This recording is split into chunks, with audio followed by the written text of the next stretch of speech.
I started reading the book and kind of it's tearing me up at every chapter. I don't think it's intended to do that, but it is. So I just said, well, I want to have him on so all of you can find out about it. Hi from Austin, Texas. I love Austin, Texas. And gosh, no, it says there's several questions on here about, so my son-in-law is Chris. There.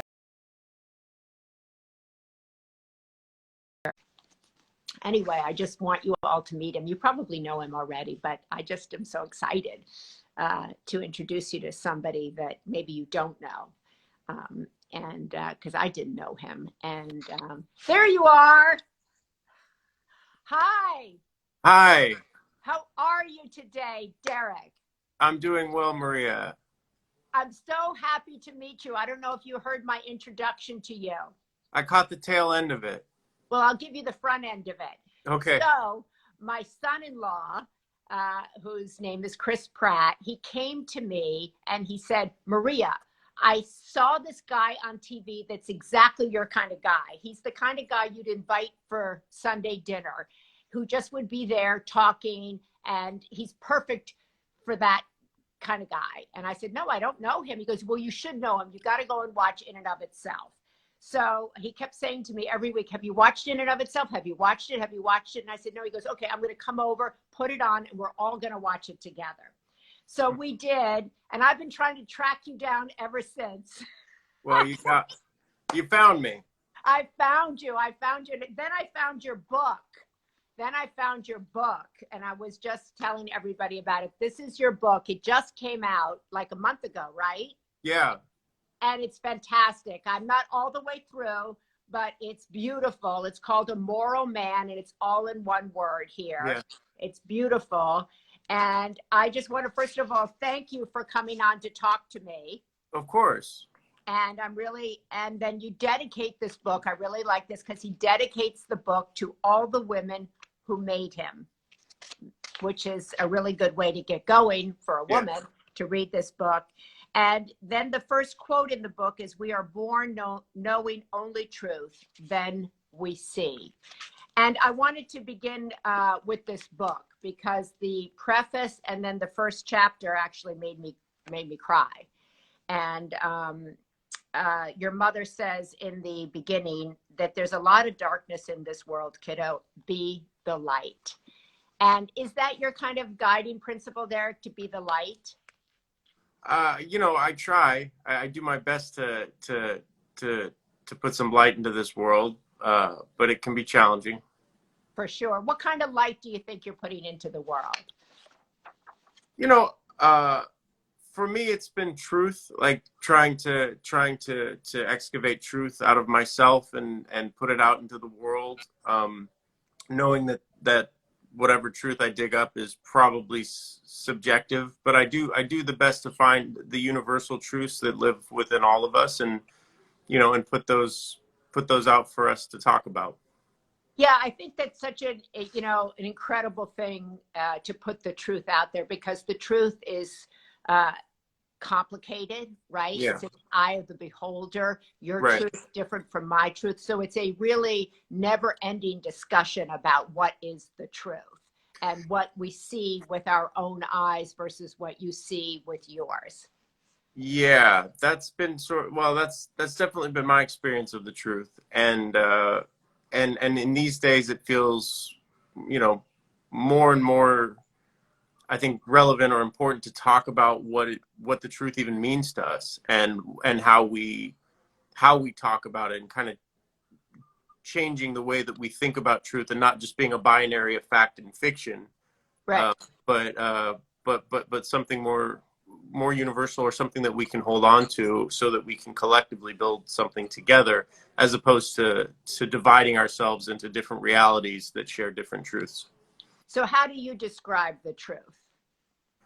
Oh, I don't, I mean, in the book, I think you can only talk around it, in a sense, and define it from its edges. In the book, I kind of make the point that there are thin lines between what is real and what is not unreal, and it really is dependent on our experience of a thing and our perception of a thing. I mean, that is different than say fact, you know, a fact of what time an event occurred or what actually happened. But but we rarely make that distinction from the difference between truth and facts. And you know, I guess the closest thing to truth is what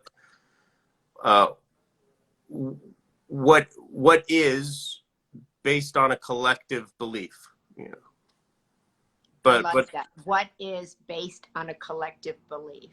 And that really also applies to how we, and first and foremost, how we see ourselves. And what I loved about In and of Itself is that it begins, and if you haven't seen it, please go watch it alone, watch it with a group of people, because it's really thought-provoking and it's a great conversation starter. Because what Derek does at the beginning, you have people go and choose these cards of how we identify ourselves. I am.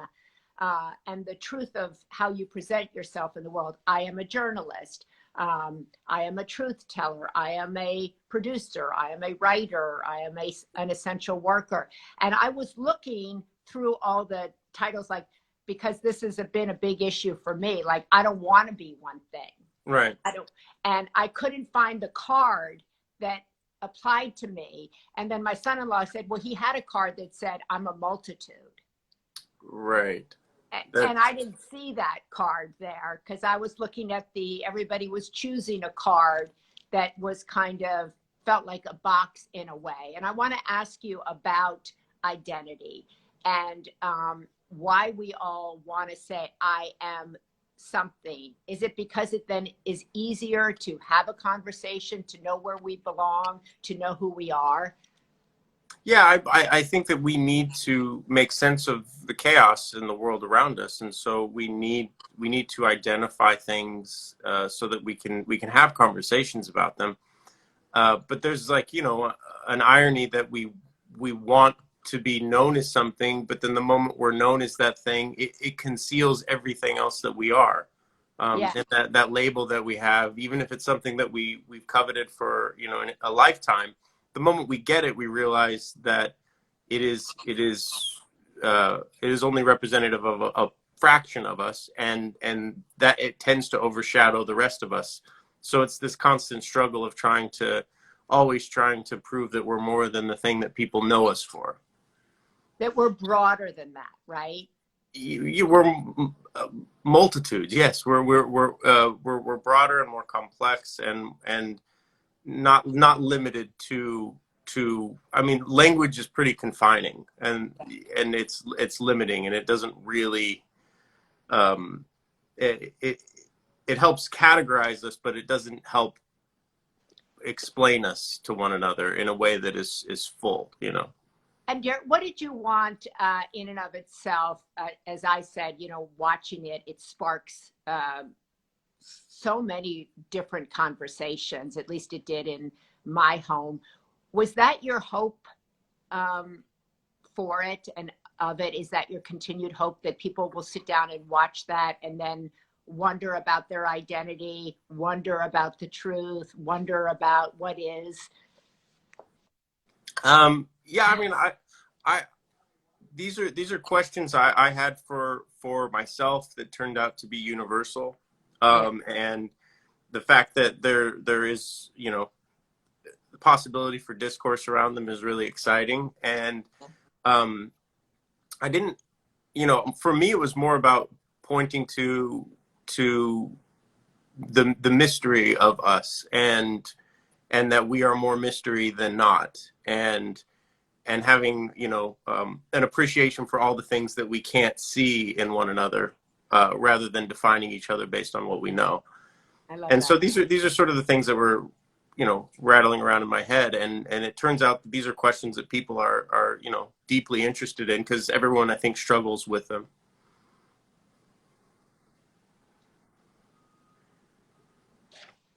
Are you there still? I'm still there, yes. Okay, good. You discovered that kind of the questions that you had swirling around in your head were the same ones that people of all different professions, of all different zip codes, of all different success levels, also had them. Yeah, yeah. These are things that were swirling around in my head, and it turns out that it was a conversation that everyone was having, whether it be with themselves or with others. But identity is it's a topic right now. It's been throughout history, but right now especially because we're able to see how divisive we are.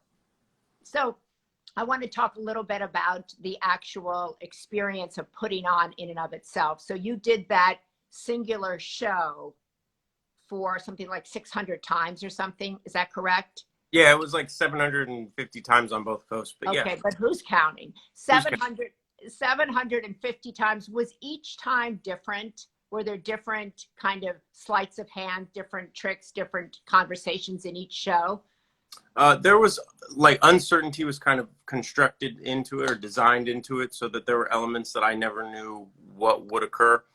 In several areas like the book section or the letter section. These are things where I had no control over what was going to happen really. So yeah, there was always room to surprise even me, which was nice, and kept it alive for myself and for them. You know, it was exciting because you never really knew what you were going to get. But for the most part, the monologues and the actions that I did were the same every night. It was just these a few areas where there was room for things to happen that were unexpected. How many times did your mother come to that show? She saw it 3 times total. 3 times total. Yeah.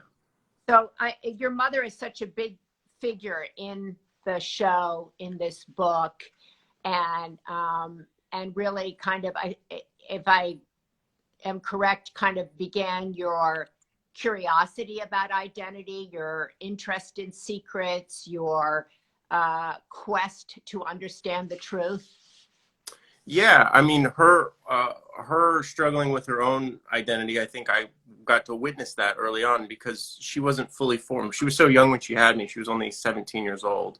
Yeah. And so we grew up together a little bit, and she, I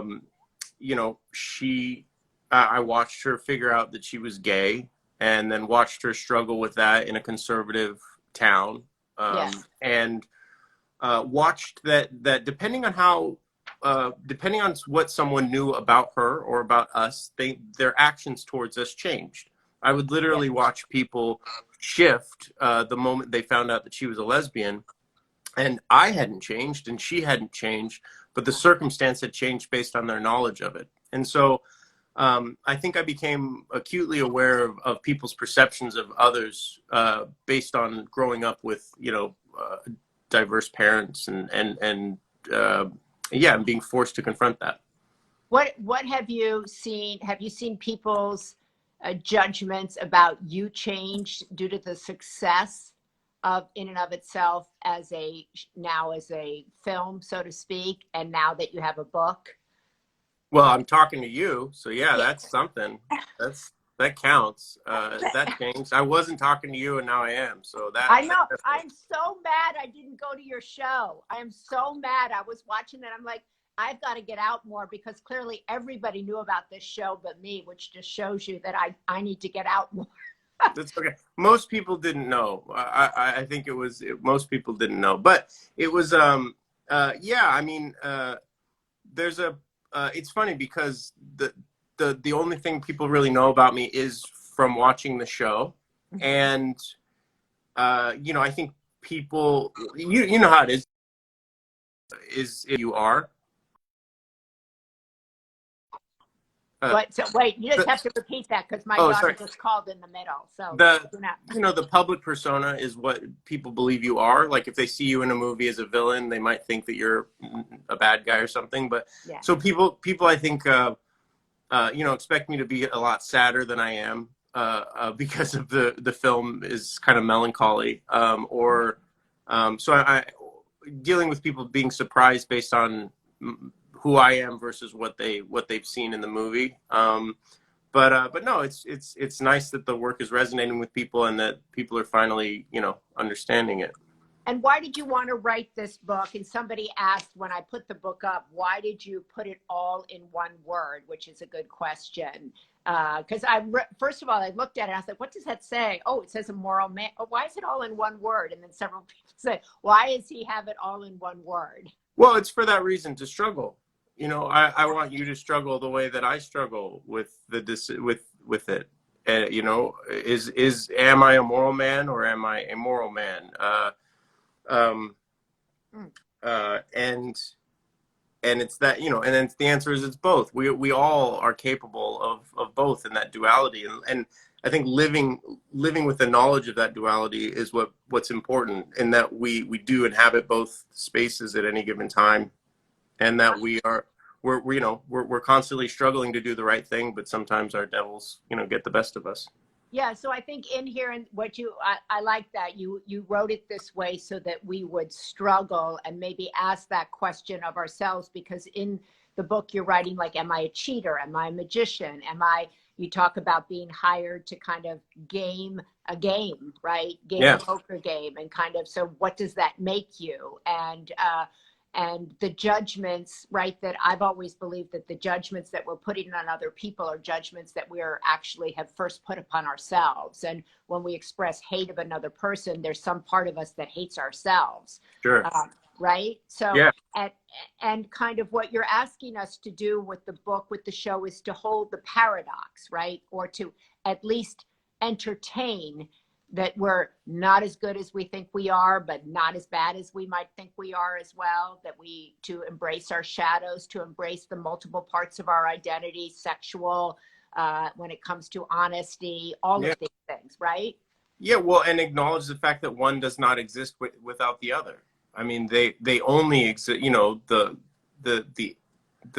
light is only relevant because of the absence of light, you know, warmth and cold, like they, you know, we need both of them to exist. And yeah, just keeping a consciousness that we are never as much of one thing as we might think we are, and we are both.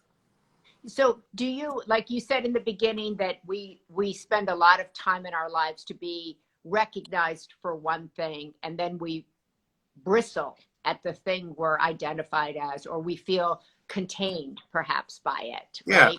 Yeah. So what was it that, were you trying to always be the best magician, the best sleight of hand, and then like, oh, I don't want to be that, I'm so much more than that? No, I didn't realize how limiting, you know, sleight of hand was a big world for me, and meaning in my imagination, it was a place that I could escape to, and my hands and mind could be in Congress together, and it was it was nice. It was a way for me to escape the world, though. It was a way for me to leave the world that was troublesome behind and just enter my own world. And then I looked up and realized I had to enter the world, whether I wanted to or not. And these things that I found very interesting and fascinating had no utility really in the real world, or at least very little that I could see. And it also was very difficult to connect what I was doing to other people, because the nature of sleight of hand and, you know, learning about secrecy is that you know, to master it, the more you master it, the more the less visible it becomes to others.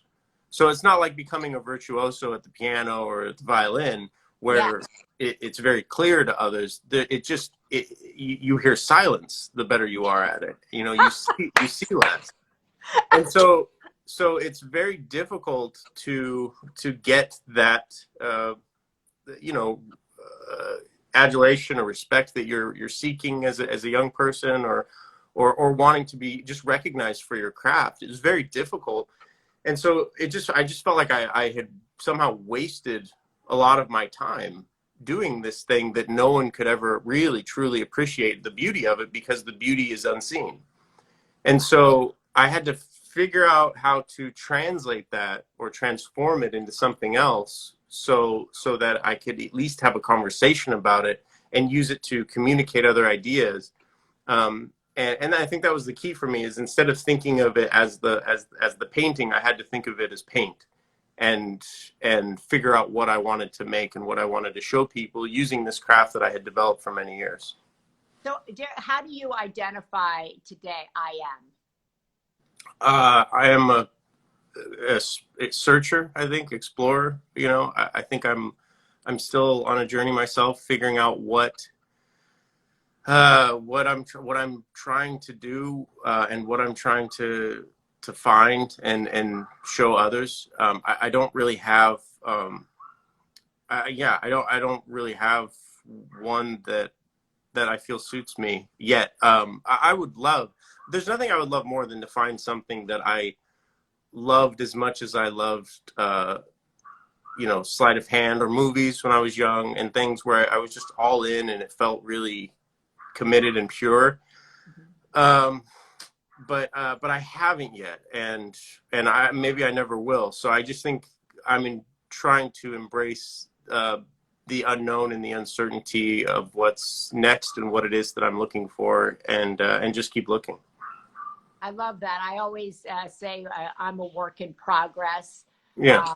You know, I think it's kind of an explorer, a searcher always has this kind of negative connotation in a way, but I think if we're wide awake and we're examining our lives, that's a good thing, to be searching, to be awake in our lives, which is, I think, being open to rethink our beliefs, rethink our identities, rethink the words we attach to ourselves. That in a way, I always believe that we don't really have the language that fits where many of us are, right, in our lives. That young people grow up thinking they have to be one thing. And it's even more hyper today when everybody's, what's your brand? What's your one thing that you're doing, right? And I think that limits so many people to have like a brand.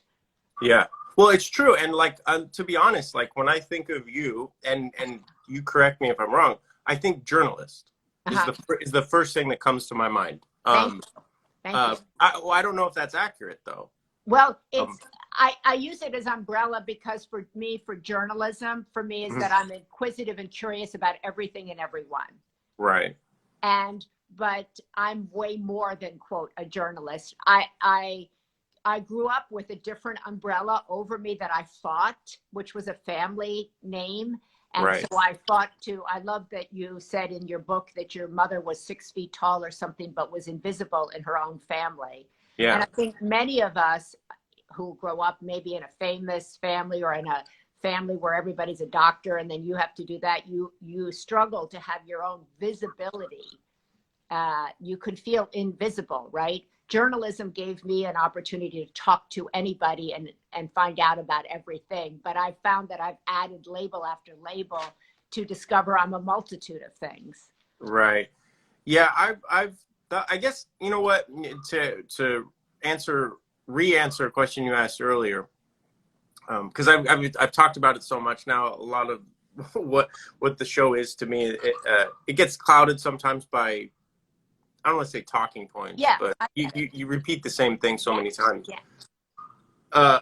When I set out to make it, I really had the idea of the responsibility of seeing, and bringing awareness to the responsibility of seeing, in the context of otherness. And I realized at some point that we're all so busy fighting to be seen, and fighting to be seen by others.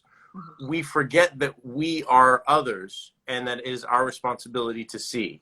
Yeah. And that if we can see and acknowledge the existence of others, and really see them without judgment, and as they see themselves, and fight to do that. It's not easy, and you know, you a lot of this, the struggle is real right now when talking about pronouns, and you know, and very good. And people.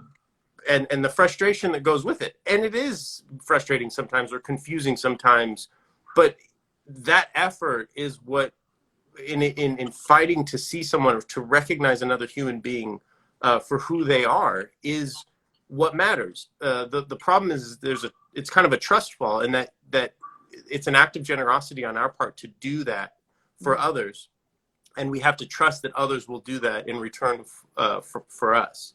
And that's very difficult to do. Right. But I feel like it is an act of love, a real act of love that we have to try to do for one another. That is so true. I talk a lot, Derek, about something that I call the open field, which is a kind of an imaginary place that came to me after reading Rumi, where he wrote, out beyond right doing and wrongdoing, there's a field, I'll meet you there. And I kind of expanded on that, kind of out beyond shame and fear and judgment and expectation. There's an open field where you will feel safe and seen and supported and less alone. And I think that's really what you're saying, right? That to see others, and also there's a hope behind that, that you too will be seen beyond the I am. Right. Beyond, and into the multitude of who we all are, because no one is a thing, no one is a brand, right? No one is just all light, right? Even, people who, say I'm going to have a religious life, they're not all light.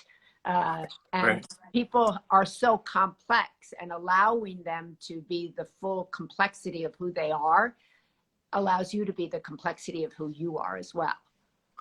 Yeah, it's very difficult to do that though when you're not, it's not safe, when it's not safe to do that, and there's so much judgment and preconceived notions of what a thing is. And that's actually a lot of how what I trained to do as a kid growing up and creating illusions and sleight of hand and things like that, is that it uses preconceived notions or preconceptions to against oneself. The knowing that you think one thing before you think it allows me to subvert that expectation and create a moment of surprise. But it's true in a larger sense that we blind, and so it's you blinding yourself from what's about to happen based on your own preconceived notions. But it's true in life too, in that we are unable to see something as it really is because of how we think it is. And that's true for people. We believe they are one thing. And this goes back to my childhood. This goes back to growing up with my mother. I watched people think that my mother was in quite literally to them an abomination, when she was a loving single parent for most of that time. A firefighter, hardworking, but their preconceived notions based on religion and stories that they've been told, and not actually knowing others that are different from them. Really, I could see the disparity between what was true true in the universal sense, and true versus their belief system sense. And that's why I talk about like the subjectivity of truth, in that it is subjective, because in a small town where it's primarily Christian, where I grew up, the truth of that town was that homosexuals were deviants, and that it's a sin, and anyone who does that is a pervert. Well, that wasn't true in my experience, but it didn't make the world outside of my house any less true. It didn't make the perception of who she was or others like her any less true. And I could see that reality, that they were imposing that reality on our reality. Right. And their reality was, in a sense, much stronger because of the numbers. The sheer number of people who believed the same thing imposed a reality on us that made even me question what I saw with my own eyes, that my mother was a loving, caring person. So it is a response. The truth is, a responsibility that we share with one another. It's not just one or the other in fact or fiction. And I think that taking humanity into consideration, it needs to be part of the equation. That's so well said. You're like gaslit by the outside to question your inside, and that is a really hard place for a child to find themselves, and it has repercussions throughout your life where you can then question your sense of reality, right? The whole Yeah. time. Yeah. What is real? I mean, What is I was forced to question whether or not my mother was a good person, not based on the actions that I saw and experienced from her, but based on just the world telling me that she's not, based on their beliefs. And so that's a bit of a, you know, a mind fuck, for lack of a better term. And I had to dissect it myself and figure it out myself. And it's the world gaslighting you. It's not a person, you Yeah. know, so you're being gaslit by the world, and having to untangle that and know in your heart what is true versus what you're being told is true on the outside. And it is a struggle. And that's, you know, it's a struggle within all of us, because we all have things that we believe are true or know to be true about ourselves or about the world, and not belief systems, just things that are fundamentally true that the outside world may not see or know or agree with. And it's those two, you know, points of view or realities pushing against one another, fighting for their position in our lives. That is so true. And we're seeing that in real time, right? The world telling us one thing, and then other people saying that's not what you're seeing. And are we in a game, or is this real, or what is the story? And that's why I always try to advocate to follow your heart, because that's your arbiter of truth, right? As you go through life, and it changes, right? But it will lead you as you question different people's and stay open to different people's interpretation of the truth, that your heart will guide you to what is, quote, Christian, to what is right, to what is loving. And I think that's what's so thought-provoking about this book. I just want to advocate for people to buy this book. If you cannot read the title, it's called A Moral Man, A True Story and Other Lies. He says that, A True Story and Other Lies by Derek Delgadio. And I want to ask you, because my son-in-law said, I want you to ask him, can he really do magic? Well, I guess that depends on what your definition of magic is. I try to create, you know, I think for me, magic is a synonym for hope. So I do my best, but it is in a sense, it's in the eye of the beholder. So I would put the question back to Chris and have him answer it. Okay, well, he should, now that he's like, I can't believe you. I said, you can go interview Derek. Go ahead, you can do it too. So maybe now he can go interview. He'll do a very different interview. But those were his questions to you. And I do hope you'll come to our Sunday dinner here when you come to LA. And I hope you all will watch Derek's incredible one-man show. It's really fascinating, thought-provoking, inspiring, moving. I cried in it. I thought a lot about it afterwards. I felt at home with it, actually. Oh, wow. Yeah, I felt at home with it in the probing that you did, which as a journalist or just as a person who didn't fit a box in my life, have always been kind of probing, searching, wondering. I found it reassuring. I found it reassuring. And I found it was, you know, so smart. It's so smart and so thought-provoking. And you get the sense of that so much went into what we see on the screen, as is always the case. So much insightful work, personal work, thoughts, confrontations of belief, pain. So much pain went into what we see in that. So much pain. And I also think so much awe, you know? Yeah, so much awe. So I'm really glad that we tracked you down. You weren't easy, but that's the journalist in me. I'm like, we still got to get him, Sure. And well, you got me now. I got you now. So I'm really glad that you've been thinking about all of these issues so that we can think along with you. Really honored that you made time for us today. And I hope I get to meet you in person. I'd love that. Well, thank you very much for reaching out, and I look forward to talking to you again. Okay, bye, Derek. Have a good day. You too. Thank you. Okay. So the book, once again, is called A Moral Man. You can go. I'm just going to, he probably did go. Those people better go. A Moral Man. I love that. A True Story and Other Lies by Derek Delgadio.